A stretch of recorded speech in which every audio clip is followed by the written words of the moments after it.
अस्सलामु अलैकुम वरहमतुल्लाहि वबरकातुह। अल्हम्दुलिल्लाह नहमदुहु व नस्तईनुहु व नस्तगफिरुह व नुअमिनु बिही व नतवक्कलु अलैहि व नऊदु बिल्लाहि मिन शुरूरि अनफुसिना व मिन सय्याति अअमालिना मन यहदिहिल्लाहु फला मुदिल्ल लह व मन युद्लिल्हु फला हादिय लह व अशहदु अल्ला इलाहा इल्लल्लाहु वहदहु ला शरीका लह व अशहदु अन्ना मुहम्मदन अब्दुहु व रसूलुहु अम्मा बाद फ़इन्न खैरल हदीस किताबुल्लाह व खैरल हदी हदी मुहम्मद सल्लल्लाहु अलैहि वसल्लम व शर्रल उमूरि मुहदसातुहा व कुल्ल मुहदसतिन बिदअह व कुल्ल बिदअतिन दलालह व कुल्ल दलालतिन फिन्नार। अऊज़ु बिल्लाहि मिनश शैतानिर रजीम। बिस्मिल्लाहिर रहमानिर रहीम। कुल इन कुंतुम तुहिब्बूनल्लाह फत्तबिऊनी युहब्बिबकुमुल्लाह व यगफिर लकुम ज़ुनूबकुम। स्टेज पर मौजूद उलमाए किराम, दूर दराज से सफ़र तय करके आने वाले हज़रात, ख़वातीन मिल्लत, अज़ीज़ बच्चों और अज़ीज़ बच्चियों, आज के इस दीनी मजलिस और दीनी प्रोग्राम में मेरा उन्वान है बिदअतों के असबाब और दराए।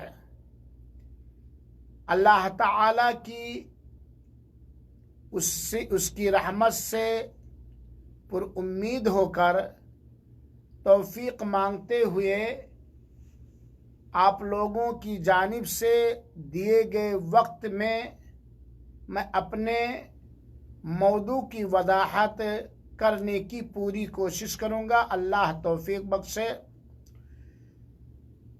सामईन किराम और हाज़िरीन किराम, आप हज़रात ये बात जानते हैं कि इबादतों में सबसे अफदल और अहम तरीन इबादत ईमान और तौहीद है। गुनाहों में सबसे बड़ा गुनाह दराजात और मरातिब के एतबार से शिर्क अकबर, कुफ्र अकबर और बिदअतों का गढ़ लेना या बिदअतों को अंजाम देना है। आज हम देख रहे हैं और महसूस भी कर रहे हैं कि आज मुस्लिम समाज के अंदर मुख्तलिफ अंदाज के बिदअत, खुराफात पाए जाते हैं और बिदअतों के कम होने के बजाय हर दिन, हर महीना नए नए बिदअत गढ़े जा रहे हैं और बिदअतें हर मुल्क, हर कबीला के एतबार से मुख्तलिफ अंदाज के अंदर पाई जाती हैं। बल्कि बाज़ ऐसे महीने हैं जिनके अंदर बहुत ही शद्दो मद के साथ, जोशो वलवला के साथ बिदअतों का प्रचार हो रहा है, बिदअतों का चलन जारी है और बिदअतों को फ़रोग़ देने की नापाक कोशिशें भी की जाती हैं। जैसे रबीउल अव्वल का महीना, रजब का महीना, शाबान का महीना, मुहर्रमुल हराम का महीना, सफ़र का महीना, चंद खुसूसी महीनों के अंदर और उमूमी तौर पर बहुत सारी इबादात के अंदर मुख्तलिफ अंदाज की बिदअतें, खुराफातें पाई जाती हैं। अल्लाह का शुक्र और एहसान है कि वो उलमाए किराम जो सुन्नत रसूल अकरम सल्लल्लाहु अलैहि वसल्लम के हरीस और लालची हैं, जो तौहीद के पासबां और सुन्नत रसूल के निगरां हैं, जिन्हें अल्लाह ताला ने अक्ल सलीम से नवाजते हुए इल्म शरीयत, इल्म तौहीद और इल्म सुन्नत रसूल हाशमी का खातिर ख्वाह इल्म दिया है। वो बेचारे अपनी किताबों के ज़रिया, अपने प्रोग्रामों के ज़रिया, अपने व्हाट्सएप के ज़रिया, फेसबुक के ज़रिया हर बिदअत की तरदीद कर रहे हैं, उम्मत को जगा रहे हैं, उम्मत को आगाह कर रहे हैं और उनके अंदर किसी किस्म की कमी नहीं पाई जाती है। लेकिन बाज़ ऐसे असबाब और वजूहात हैं जिनकी बुनियाद पर जिस अंदाज से बिदअतों का क़िला कमा होना चाहिए, जिस अंदाज से बिदअतों का ख़ात्मा होना चाहिए, उन असबाब के बाइस उन बिदअतों का ख़ात्मा नहीं हो पा रहा है, बल्कि बाज़ हस्सास उलमाए दीन, उलमाए शरीयत, उलमाए किताब व सुन्नत यहाँ तक भी कहने पर मजबूर हो गए हैं कि अगर उन असबाब का खात्मा न हुआ जिन असबाब की वजह से कौम मुस्लिम के अंदर अपने आप को सुन्नी कहने वाले मुसलमानों के अंदर बिदअतें राइज हो रही हैं, उन असबाब पर अगर बंदिशें नहीं लगी, उलमा और अवाम जागरूक नहीं हुए, तो शायद दिन ब दिन बिदअतों को तरक्की मिलेगी। लेकिन हमारा ईमान इस बात पर है कि क़ियामत तक इंशाअल्लाहुल अज़ीज़ अल्लाह की नुसरत और मदद से, अल्लाह की तौफीक से कुछ ऐसे लोग बाकी रहेंगे जो हमेशा बिना किसी मलामत की परवाह किए हुए शिर्क के खिलाफ लिखते रहेंगे, शिर्क के खिलाफ बोलते रहेंगे, बिदअतों के खिलाफ लिखते रहेंगे, बिदअतों के खिलाफ बोलते रहेंगे, उम्मत को बिदअतों से आगाह करते रहेंगे, उम्मत को बिदअतों से रोकते रहेंगे और खालिस दीन इस्लाम, खालिस इत्तिबाए रसूल, खालिस तौहीद को मुख्तलिफ अंदाज से अवाम तक पहुँचाते रहेंगे। अल्लाह ताला उनकी इआनत फरमाएगा, अल्लाह उनकी हिफाजत फरमाएगा और अल्लाह उनकी बातों में असर डालेगा। उलमाए किराम से माज़रत के साथ और सामाईन हजरात से गुजारिशात के साथ दिए गए मुख्तसर वक्त में मैं बिदअतों के असबाब और वजूहात बयान करना चाहता हूँ, इस गुजारिश के साथ कि हम इसे गौर से सुनेंगे और इन वजूहात को ख़त्म करने की हर मुमकिन कोशिश करेंगे।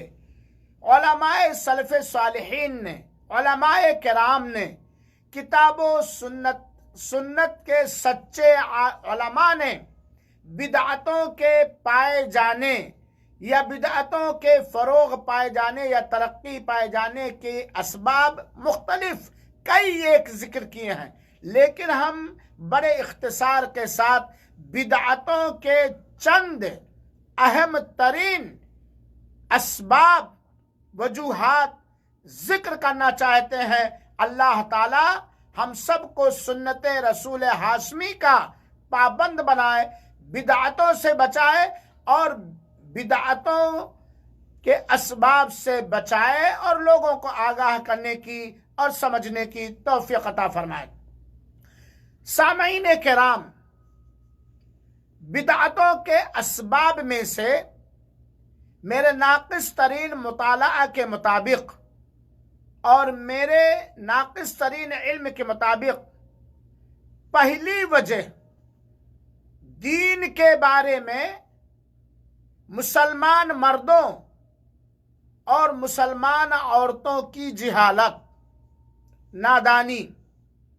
जाहिर सी बात है, जब हम शरीयत मुतहरा का इल्म हासिल नहीं करेंगे, चाहे जिस जरिए से भी, किताब व सुन्नत के फहम का मलका सलाहियत हमारे अंदर पैदा नहीं होगी और दीन के बारे में, सुन्नत रसूल अकरम सल्लल्लाहु अलैहि वसल्लम के बारे में, शरीयत के बारे में हमारे अंदर जहालत और जाहिलियत जितने ही भरेगी पैदा होगी, उतने ही हम खुराफात, बिदआत, बकवास, गैर साबित शुदा उमूर के लेने में दरेग नहीं करेंगे, उसके पाबंद हो जाएंगे। और ये बात वाज़ेह तौर पर उलमाए किराम ने लिखा है कि जब किसी के अंदर से एक सुन्नत रसूल अकरम सल्लल्लाहु अलैहि वसल्लम गायब होती है तो उसकी जगह पे कोई ना कोई बिदअत, कोई ना कोई खुराफात जन्म ले लेती है। तो बिदअतों के फैलने, राइज होने, पैदा होने के वजूहात में से पहली वजह जहालत, दीन के बारे में जहालत है। और इसमें अगर देखा जाए तो हम तलबा भी कहीं ना कहीं कोताह नजर आ रहे हैं और अवाम के अंदर तो कोताही कोट कोट कर भरी हुई है। उलमाए किराम की, तलबाए इज़ाम की, मुबल्लिगीन दीन की ये दीनी बुनियादी जिम्मेदारी है कि वो किताब व सुन्नत की रोशनी में अवाम के अंदर से उनके अमाल के बारे में, उनके अकायद के बारे में, सुन्नत रसूल के बारे में जो नादानी है, जो नासमझी है, जो गलत फहमियां हैं, जो शुकूक व शुबहात हैं, उनका इजाला करें। ये दीनी जिम्मेदारी है और ये ईमानी जिम्मेदारी है और ये अवाम का हस्ब इस्तिताअत हमारे और आपके ऊपर हक बनता है। तो जहालत, जबकि शरीयत मुतहरा ने, वो शरीयत पाक जो अल्लाह ताला ने हमारे नबी बरहक सल्लल्लाहु अलैहि वसल्लम पर उतारा, उस शरीयत के अंदर इल्म दीन, फहम दीन, दीन के बारे में तफक्कुह और फहम हासिल करने पर उभारा है, तरगीब दी है। और जहालत ये हर तरह की बर्बादी, हर तरह के फितने, हर तरह की हलाकत का अहम तरीन जरिया बतलाया है। चुनाचे वो वही जो पहली वही कही जाती है, उस वही के अंदर अल्लाह ताला ने हमें शरीयत, दीन पढ़ने का हुक्म दिया है। और अल्लाह ताला ने फरमाया, वला तक़फ़ु मा लैसा लका बिही इल्म इन्न समअ वल बसरा वल फुआदा कुल्लु उलाइका काना अन्हु मसऊला। ये सूरह इसरा की आयत नंबर 36 है। इस आयत के अंदर अल्लाह ताला ने फरमाया, याद रखो, इस कान के बारे में सवाल होगा, इस आंख के बारे में सवाल होगा और इस दिल के बारे में सवाल होगा, और उस चीज के पीछे ना पड़ो जिसका तुम्हें इल्म नहीं है। उलमाए किराम ने, मुफस्सिरीन किराम ने इस आयत करीमा से यह भी इस्तेदलाल किया है कि गोया इल्म हासिल करना है, बिना इल्म किसी चीज के पीछे नहीं पड़ना है, इल्म हासिल करना है। बल्कि अल्लाह ताला ने फरमाया सूरह आराफ की आयत नंबर 33 के अंदर, व अन तक़ूलू अलल्लाहि मा ला तालमून, कि तुम ऐसा ना हो कि अल्लाह ताला पर ऐसी तोहमतें, ऐसे बहतान बांध बैठो जिसका आपको इल्म नहीं है। तो कौम के अंदर, समाज के अंदर नबी करीम सल्लल्लाहु अलैहि वसल्लम की सुन्नत के बारे में, सही अकीदा के बारे में, सही मनहज के बारे में जितनी ही नादानी होगी, जितने ही जहालत होगी उतने ही खुराफात और बिदअतें जन्म लेंगी। उलमाए कराम की भी ये जिम्मेदारी है कि जहां भी हैं, जितनी भी ताकत रखते हैं, वो अपनी कौम की दीनी जहालत का खात्मा करने की मुकम्मल कोशिश करें। और अवाम की भी ये जिम्मेदारी बनती है कि अगर आपको रसूल हाशमी सल्लल्लाहु अलैहि वसल्लम के दस्ते मुबारक से हौद कौसर पर जाम पीने का शौक और जज्बा है, तो किताब व सुन्नत के सही उलमाए किराम की बातों को सुने और बिदअत और खुराफात से आप बचे रहें। दूसरी वजह बिदअतों के फैलने की बयान करने से पहले पहली वजह पर एक हदीस में पेश कर रहा हूं।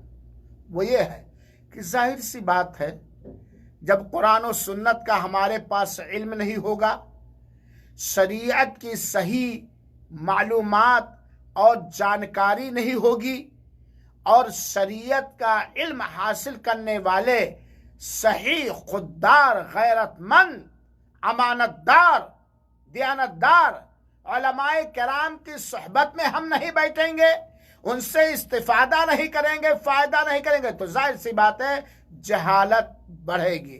क्योंकि अल्लाह, सही बुखारी की रिवायत से पता चलता है कि अल्लाह ताला इल्म शरीयत को एक बारगी नहीं उठा लेगा, बल्कि अल्लाह ताला इल्म को उठाएगा उलमा को उठा करके।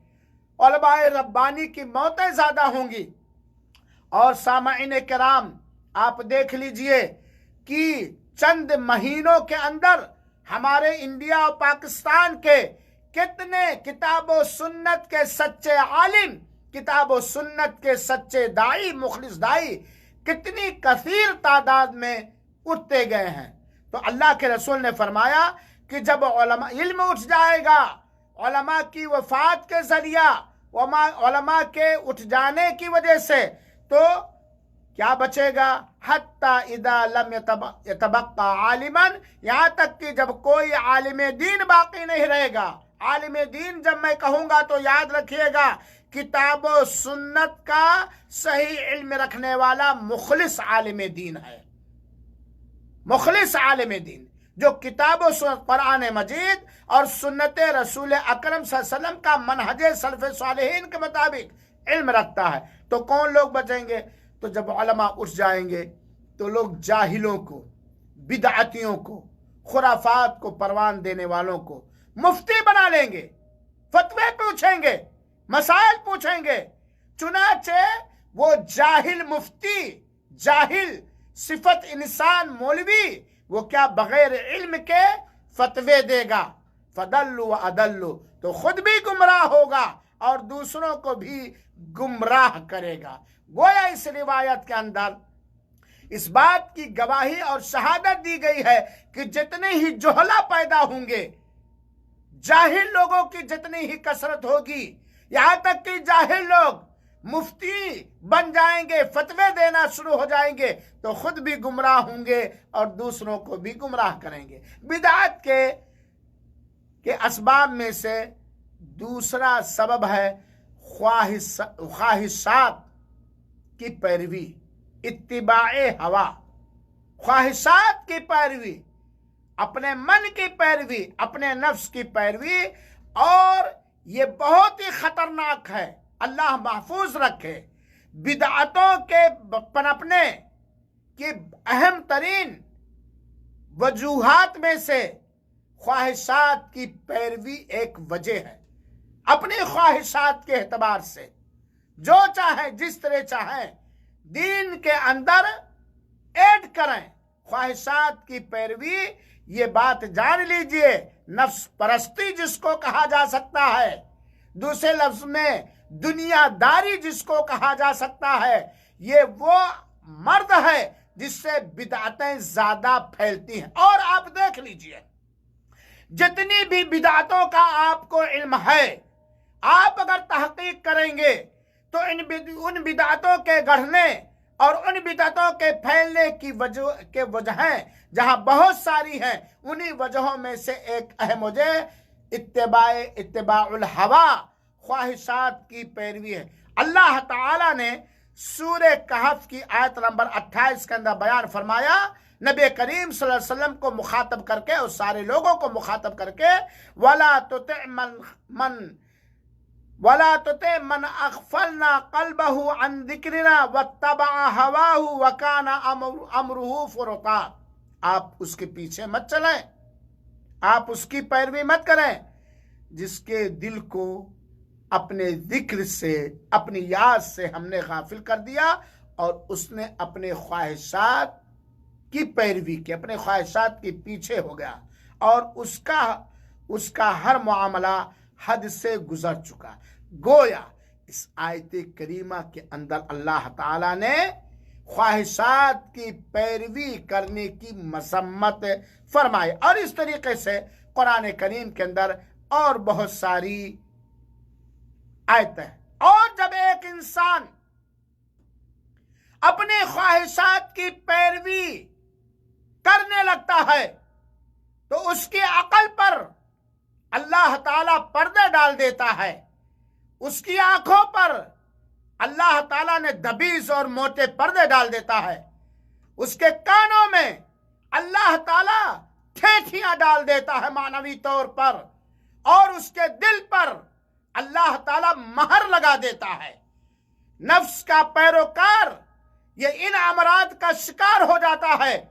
और सामाईन किराम, जरा आप फैसला फरमाइए कि एक आदमी के दिल पर उसके नफ्स की पैरवी करने की सजा में अल्लाह ताला मोहर लगा दे, आंखों पर पर्दे डाल दे, कानों में ठेठियां डाल दे, दिलों पर ताले लगा दे, तो वो क्या वो सुन्नत को फैलाएगा, सुन्नत की पैरवी करेगा, या वो ख्वाहिशात नफ्स का पैरोकार होकर के बिदअतें और खुराफात ईजाद फरमाएगा। और अल्लाह ताला ने सूरह क़सस की आयत नंबर 50 के अंदर बयान फरमाया, वमन अदल्लु मिम्मन इत्तबअ हवाहु बिगैरि हुदम मिनल्लाह। उससे ज्यादा गुमराह कौन हो सकता है, उससे ज्यादा भटका हुआ गुमराह कौन हो सकता है, जो अल्लाह ताला की जानिब से बिना हिदायत के अपने नफ्स का पैरोकार हो जाए,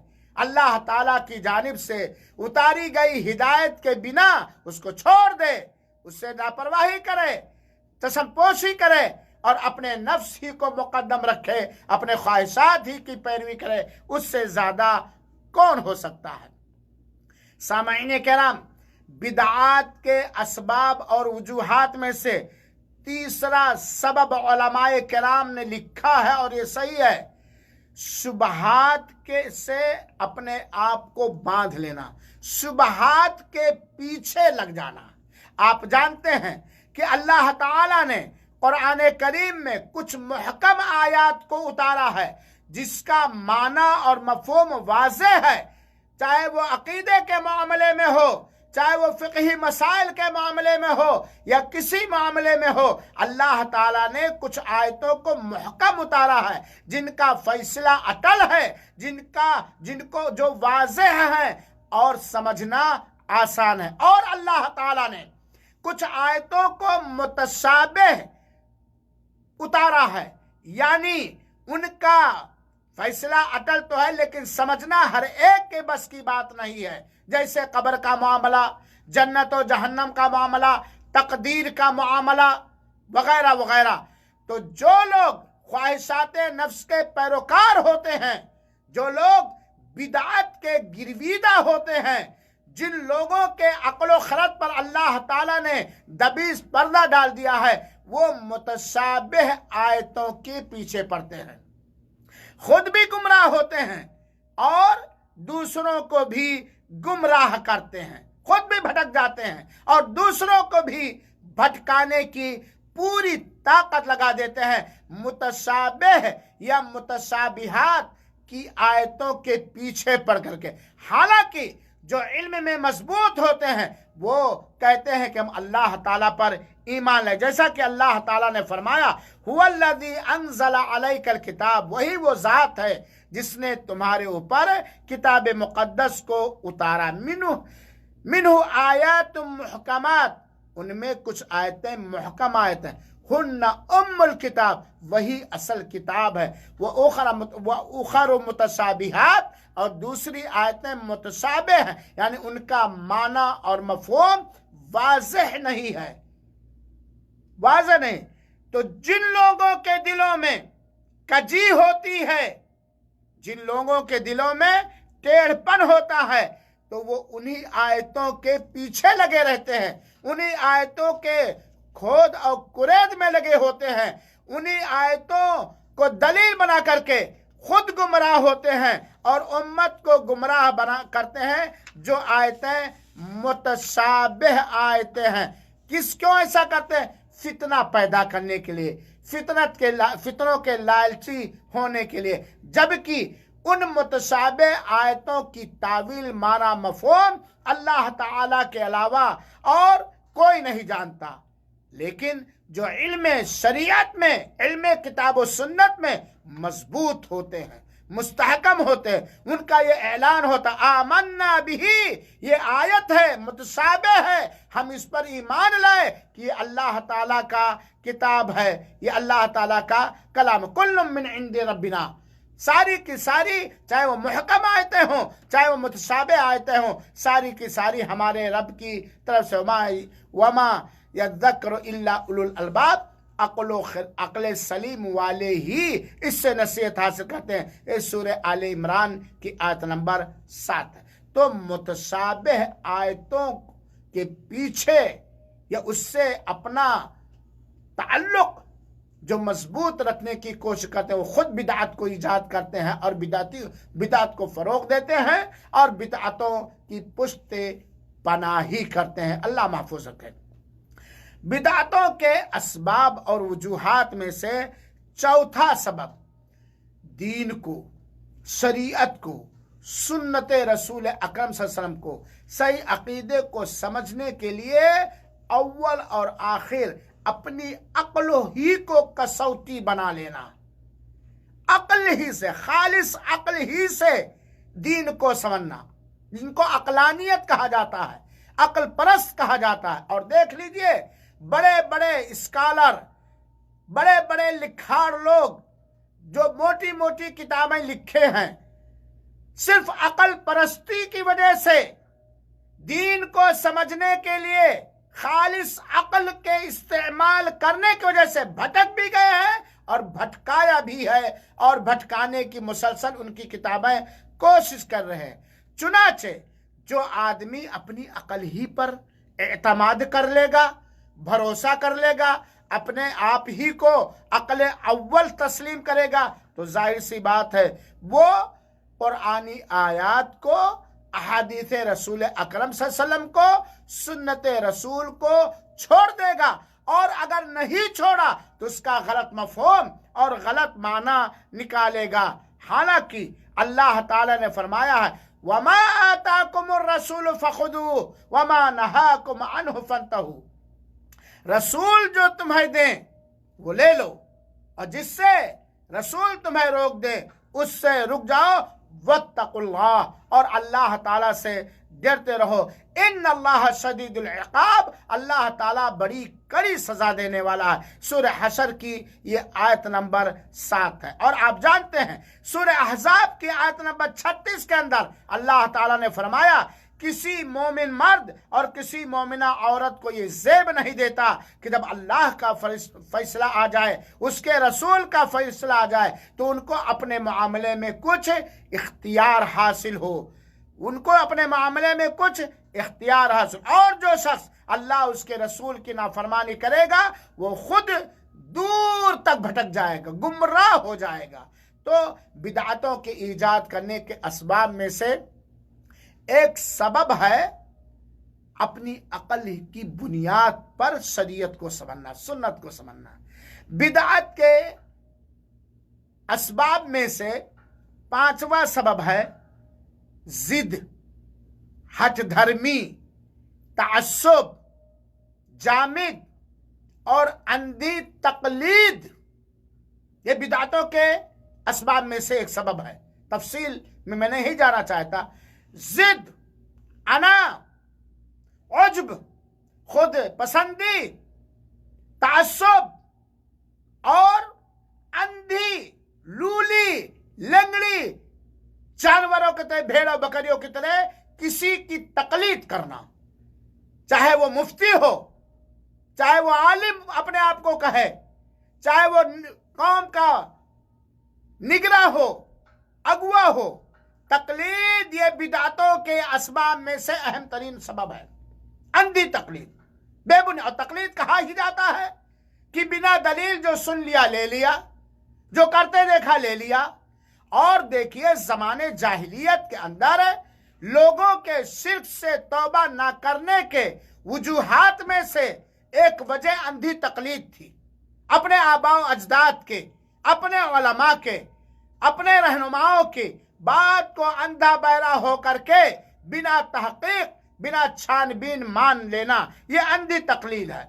अंधी तकलीद ये बिदातों के ईजाद करने के असबाब में से। चुनाचे, माफ करेंगे मुझे सामाईन कराम, पेशगी माजरत के साथ और मुआफी तलब करते हुए आज देख लीजिए, जहां भी उर्दू बोलने और समझने वाले हैं, खासतौर पर हमारे इंडिया और पाकिस्तान के अंदर, बिदअतें मुहर्रम के मौके पर, आशूरा के मौके पर, रबीउल अव्वल में 12 रबीउल अव्वल के मौके पर, इसी तरीके से रजब के महीने में, इसी तरीके से शाबान के महीने में, महीनों के बनिस्बत जो बिदअत और खुराफात पैदा हैं या राइज हैं, इसके अंदर वही लोग मुलव्विस हैं जो अंधी तकलीद करते हैं, जिनके यहाँ जिद, हठधर्मी और अना पाई जाती है, जिनके यहाँ तअस्सुब पाया जाता है। लेकिन आप मेरी इस तल्ख बात को गवारा कर लें, बर्दाश्त कर लें कि जो किताबो सुन्नत ही को अपनी निजात की राह मानते हैं और किताबो सुन्नत के समझने के लिए सल्फ़े सालिहीन की समझ को मनहज और तरीका बनाते हैं, उनके अंदर बिदअत नहीं पाई जाती है। ना 12 रबीउल अव्वल की बिदअत, और ना सफर की नहुसत की बिदअत, और ना शबे बारात की बिदअत, और ना ही रजब के कूडे की बिदअत, ना रजबी ज़कात की बिदअत, ना रजबी उम्रे की बिदअत, ना रजबी रोजे के बिदअत, ना आशूरा की बिदअत, ना मातम, ना ताजियादारी और ना गैरुल्लाह से इस्तिगासा करना, ना सहाबे किराम पर लान तान भेजना। ये उन्हीं लोगों के अंदर पाया जाता है जिन्होंने अपनी, उन्हीं लोगों के अंदर एक बिदअतें पाई जाती हैं जिन्होंने अपनी आवाम को ये समझाया और बतलाया कि नहीं, मौलवी साहब कह दे तो फौरन मान लो। मौलवी साहब के सामने, मुफ्ती साहब के सामने वैसे ही पड़े रहो जैसे कि मुर्दा नहलाने वालों के सामने पड़ा रहता है, जो सूफियों का उसूल और बिदअतियों का गहरा तरीका है। तकलीद इंसान को गुमराह कर देती है। तकलीद, कोई हक तक तकलीद करने वाला हक तक नहीं पहुंच सकता, क्योंकि हक तक पहुंचने के लिए शख्स की पैरवी नहीं की जाएगी, दलील की पैरवी की जाएगी। मैंने अभी जिक्र किया, वमा आताकुमुर रसूल फखुदू वमा नहाकुम अन्हु फंतहू। दलील की पैरवी की जाएगी, जिसकी दलील सही है, साबित है, कुरान और हदीस से है, सही अहादीस से है, उसकी ले ली जाएगी, चाहे वो अपना रिश्ता या अपनी निस्बत किसी से भी करता हो। पत्थर पर अगर लिखी हुई सही दलील है तो हम उसको ले लेंगे। चुनाचे हम कहीं ये हदीस देखेंगे, कुल्लु मुहदसतिन बिदअह व कुल्लु बिदअतिन दलाला।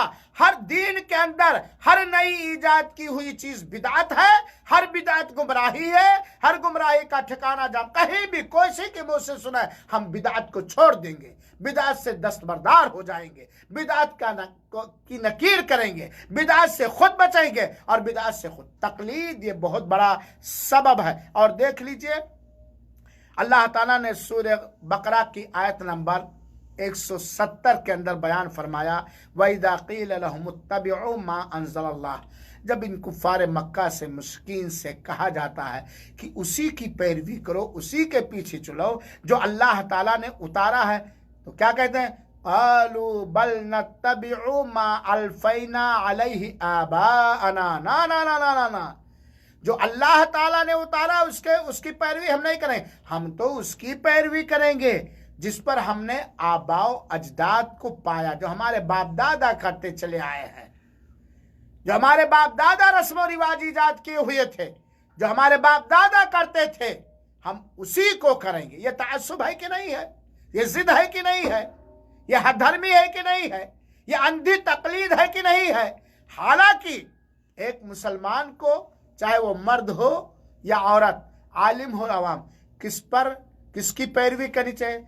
मा अंज़लल्लाह, जो अल्लाह ताला ने उतारा। इसी तरह अल्लाह ताला ने सूरह ज़ुख़रुफ़ की आयत नंबर 22 के अंदर बयान फरमाया, बल क़ालू इन्ना वजदना आबाअना अला उम्मा, लोगों ने ये कहा कि हमने अपने आबाओ अजदाद को एक दीन पर पाया, व अना अला आसारिहिम मुहतदून, और हम उन्हीं के राह पर चल करके हिदायत पाएंगे।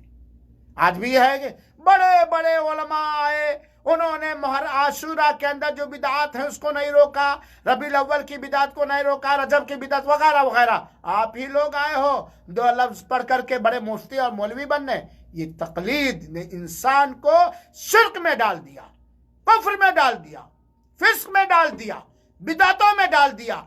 और याद रखो कि एक दिन आएगा कि वो लोग जो अपने आबाओ अजदाद की अंधी तकलीद करते हैं, जो अपने मौलवी और मुल्लाओं की अंधी तकलीद करते हैं, एक दिन कफे अफसोस मरेंगे और अल्लाह ताला से ये आरज़ू जाहिर करेंगे, ऐ अल्लाह, इन लोगों ने खुद हमें गुमराह किया है, इनको अल्लाह हम अपने पैरों तले रौंद दे। मेरे भाइयों साथियों, बिदाती जो होते हैं, बिदात के जो गुरवीदा होते हैं, उनके चेहरे क़यामत के दिन जहन्नम की आग पर जलाए जाएंगे। अल्लाह ताला ने फरमाया, यौम तुक़ल्लबु वुजूहुहुम फिन्नार, उस दिन को याद करो जिस दिन उन लोगों के चेहरे जहन्नम की आग पर उल्टे पलटे जाएंगे।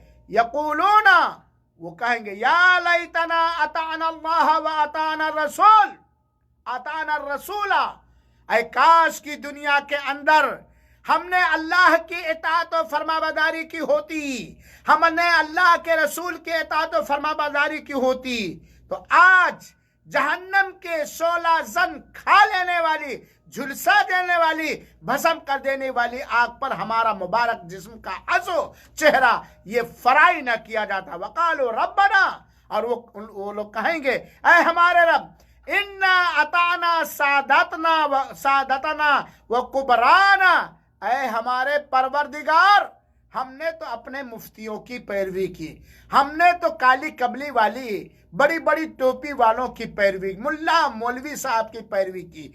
फ़अदल्लूना सबीला, तो इन लोगों ने हमें राह हक से भटका दिया। ये आयत करीमा खास तौर पर वो लोग जो शिर्क को फरोग देते हैं, बिदातों को राइज करने में अवाम को की गलत निशानदेही करते हैं, वो लोग ये आयत करीमा बार बार पढ़ें और अवाम भी पढ़ें। रब्बना आतिहिम ज़िअफ़ैन मिनल अज़ाब, अल्लाह, इन मौलवी साहब ने मुझे गुमराह था, ये मौलवी साहब ने मुझे गुमराह किया था, ये मुफ्ती साहब ने गुमराह किया था, तकलीद की तालीम उन्होंने दी थी, और इसी को हक, अल्लाह इनको डबल अज़ाब दे, अल्लाह इन्हें डबल अज़ाब दे और इनके ऊपर बहुत बड़ी लानत फरमा। तो मेरे भाइयों, ये तासुब और अंधी तकलीद ये बिदातों के असबाब में से एक अहम तरीन सबब है। बिदातों के असबाब में से छठा सबब यह है, बुरी सोहबत, बुरी मजारटी, शर और फसाद वालों से दोस्ती, बिदात गढ़ने वालों, बिदात के फरोग देने वालों के साथ उठना बैठना, उनकी तकरीरें सुनना, उनके जलसे जुलूस में हाजिरी, उन्हीं से इस्तिफ्ता करना, ये जितना ही अहले शर का, अहले शिर्क का, अहले बिदात का हम सपोर्ट करेंगे, उनके साथ उठे बैठेंगे, उनसे दोस्ती करेंगे, वो क्या देंगे? जाहिर सी बात है सोहबत का असर तो जरूर पड़ेगा। हालांकि अल्लाह ताला ने कुरान मजीद की आयत नंबर कुरान मजीद की सूरह फुरकान की आयत नंबर 27 और 28 और 29 के अंदर बयान फरमाया है, यौम यउद्दु ज़ालिमु अला यदैहि, जिस दिन जालिम अपने हाथ को चबाएगा गुस्से से, यक़ूल, वो कहेगा, या लैतनी इत्तखज़तु मअर रसूल सबीला, ऐ काश कि मैंने रसूल का रास्ता अपनाया होता, रसूल की राह को अपनाया होता। आज बहुत सारे लोग कहते हैं आज रसूल अकरम, जिस तरह अल्लाह ताला ने कुरान मजीद की हिफाजत की जिम्मेदारी ले रखी है, ऐसे ही अल्लाह ताला ने रसूल अकरम सल्लल्लाहु अलैहि वसल्लम की सही हदीस की या सही अहादीस की हिफाजत की जिम्मेदारी ले रखी है। सही हदीस को हमने दोस्त बनाया होता। और अल्लाह ताला ने फरमाया इसी को आयत, या वैलता लैतनी लम अत्तखिज़ फुलानन खलीला, काश कि मैंने फलां को अपना जिगरी दोस्त ना बनाया होता, यकीनन वो उसने हमें अल्लाह के जिक्र से, अल्लाह के शरीयत से गुमराह कर दिया। हालांकि हमारे पास अल्लाह का जिक्र, अल्लाह की शरीयत आ चुकी थी और इंसान के दर पे पड़ा रहता है शैतान, उसके पीछे पड़ा रहता है। मेरे भाइयों साथियों, बड़ी जल्दी में हम वक्त को देखते हुए हम कवर करना चाहते हैं। तो बिदअत के बढ़ने, पड़ने, पैदा होने के असबाब में से बुरी सोहबत है, बुरी सोहबत है। और बुरी सोहबत की मिसाल अल्लाह के रसूल ने फरमाया कि एक आदमी इत्र फरोश के पास बैठता है तो खुशबू पाएगा, या इत्र खरीदेगा या इत्र तोहफे में पाएगा। एक आदमी लोहार की भट्टी के पास बैठता है तो चिंगारियां पाएगा, बदबू पाएगा, गर्दो गुबार पाएगा। लिहाजा शिर्क व बिदअत की मजलिसों से बचो। ये मुहर्रम का महीना है ना, ये मरसिया गाने वालों, ये नौहा करने वालों, ये ताजिया रखने वालों, ये खिचड़ा बनाने वालों की मजलिसों से बचो। ये सुन्नी मुसलमानों का दीन नहीं है, ये राफिदियों का दीन है, ये यहूदियों की औलाद का दीन है। वो दीन जो रसूल हाशमी सल्लल्लाहु अलैहि वसल्लम पर उतरा वो दीन नहीं है। बहुत सारी दलीलें इस सिलसिले में। बिदअतों के ईजाद करने या बिदअतों के असबाब में से 7वां सबब है उलमाए किराम की खामोशी और सही इल्म का छिपा लेना। उलमाए किराम कि ये दीनी जिम्मेदारी है, उनके इल्म का ये तकाजा है कि वो भलाई का हुक्म दें और बुराई से रोकें, हिकमत के साथ और दानाई के साथ। और जब भी कोई मुनकर देखें, खिलाफ शरीयत अमल देखें, सुन्नत के खिलाफ बिदअत देखें, तो उनको हिकमत के साथ, मौइदत के साथ उस बिदअत की नकीर करना चाहिए। उलमा ही खामोश हो जाएंगे, जब उलमा ही के जज्बात खत्म हो जाएंगे, उलमा के दिल ही मुर्दे हो जाएंगे, तो जाहिर सी बात है आवाम कहाँ जाएगी।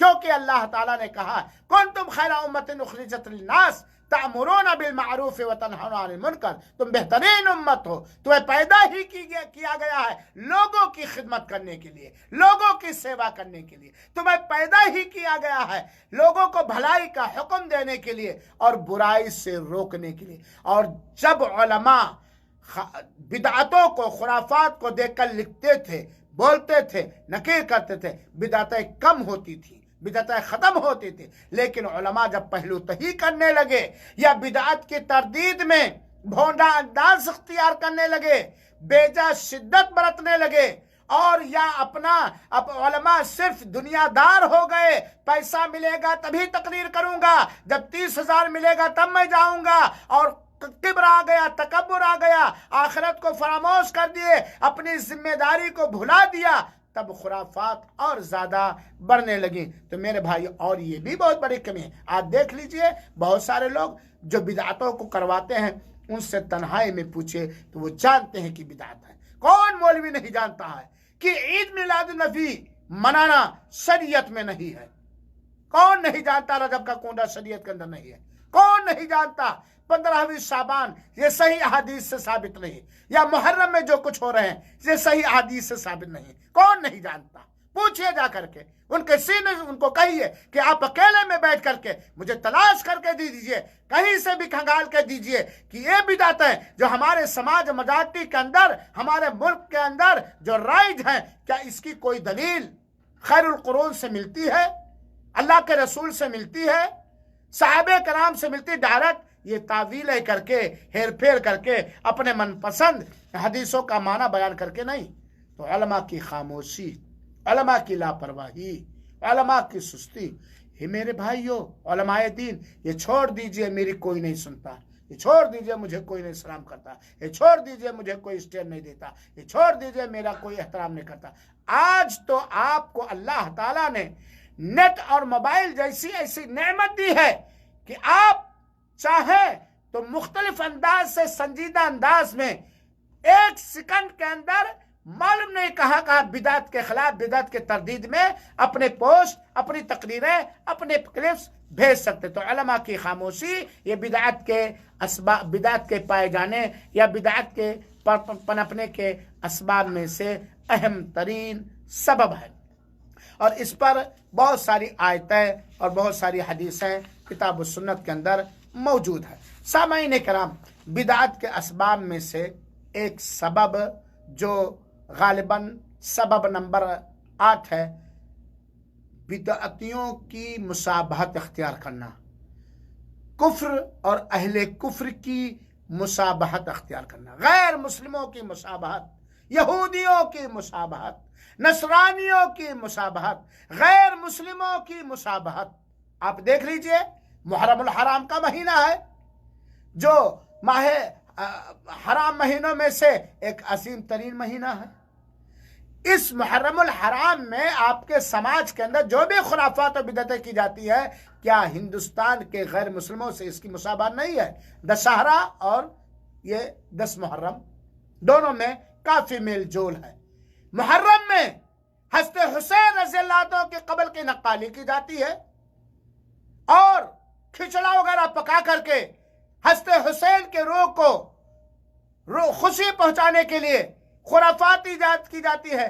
दशहरा के अंदर गैर मुस्लिम क्या? तो गैर मुस्लिमों से मुसाबहत, यहूद और नसारा से मुसाबहत। और अल्लाह के रसूल अकरम सल्लल्लाहु अलैहि वसल्लम ने कहा था कि एक ज़माना आएगा कि लोग अहले किताब की, गैर मुस्लिमों की मुसाबहत इस तरह करेंगे कि कदम ब कदम चलेंगे, यहाँ तक कि अगर वो सांडे के गोह में इस तरह उनके कदम ब कदम चलेंगे, पैरोकार हो जाएंगे कि अगर वो सांडे के सुराख में दाखिल होंगे तो उसमें भी अंधे बहरे होकर के दाखिल हो जाएंगे। जैसा कि अबू वाक़िद की रिवायत है, अबू वाक़िद लैसी की रिवायत है।